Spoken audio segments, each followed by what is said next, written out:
નમસ્કાર, આપ જોઈ રહ્યા છો સ્પાર્ક ટુડે ન્યૂઝ। વડોદરા મહાનગરપાલિકાની સ્થાયી સમિતિની હોલમાં વડોદરાના પ્રથમ નાગરિક પિંકીબેન સોનીની અધ્યક્ષ સ્થાને ઇતિહાસ રચાયો। કરારનો પ્રથમ હપ્તો 10.23 કરોડનો ચેક સુપરત કરવામાં આવ્યો। વડોદરા મહાનગરપાલિકા અને IOCL વચ્ચે ટ્રીટેડ વેસ્ટ વોટર સપ્લાય મુદ્દે કરાર કરવામાં આવ્યો। મહાનગરપાલિકા પ્રજાલક્ષી કામો તેમજ વડોદરાની આજુબાજુ વિસ્તારમાં આવેલી ઇન્ડસ્ટ્રીને ડેવલપ કરવા તેમજ તેમના પડતર પ્રશ્નોને વાચા આપવા કટિબદ્ધ છે। વડોદરા મહાનગરપાલિકાના ઇતિહાસમાં સોનેરી અક્ષરમાં લખાય તેવી બેઠક યોજવામાં આવી। વડોદરા મહાનગરપાલિકા તેમજ ઇન્ડિયન ઓઇલ કોર્પોરેશનની વચ્ચે 40 MLD માટે ટ્રીટેડ વેસ્ટ વોટર સપ્લાય મુદ્દે કરાર કરવામાં આવ્યો। પ્રથમ નાગરિક પિંકીબેન સોનીના અધ્યક્ષ સ્થાને, જેમાં ડેપ્યુટી મેયર ચિરાગ બારોટ, દંડક શૈલેષ પાટીલ, સમિતિ અધ્યક્ષ શીતલ મિસ્ત્રી, વડોદરા મહાનગરપાલિકાના ડ્રેનેજ ડિપાર્ટમેન્ટના કાર્યપાલક એન્જિનિયર રાજેશ સિમ્પી તેમજ ઇન્ડિયન ઓઇલ કોર્પોરેશનના પદાધિકારીઓની વચ્ચે કરાર કરવામાં આવ્યો હતો।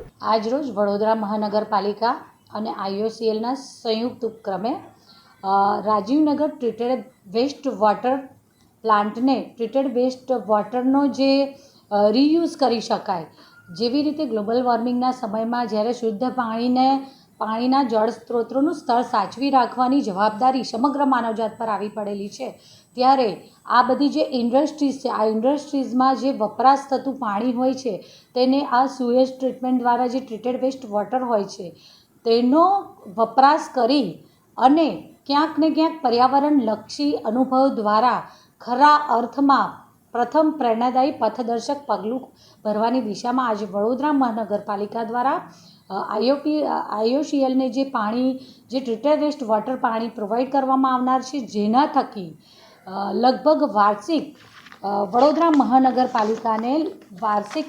51.18 કરોડની જે રેવન્યુ જનરેટ થશે, જેનો પ્રથમ હપ્તો એટલે કે રૂપિયા 10.23 કરોડનો પ્રથમ હપ્તો તેમના દ્વારા IOCLના શીર્ષસ્થ નેતૃત્વ અને એમની સમગ્ર ટીમ દ્વારા વડોદરા મહાનગરપાલિકાના પદાધિકારીઓ અને અધિકારીઓની ટીમને આજે સંયુક્ત બેઠકનું આયોજન કરવામાં આવ્યું અને તેમાં આ ચેક અર્પણ કરવામાં આવ્યો, સાથે સાથે એનો MOU પણ કરવામાં આવ્યો।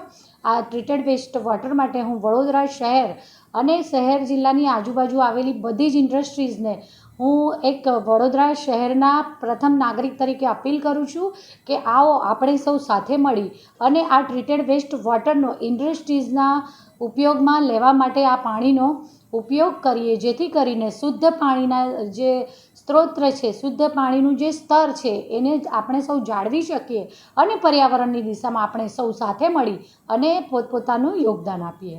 हाँ, नमस्कार। आज VMC और इंडियन ऑयल गुजरात रिफाइनरी के बीच में जो एक एग्रीमेंट साइन हुआ है, उसमें हम लोग ट्रीटेड वाटर प्रोग्रेसिवली लेंगे 40 MLD तक।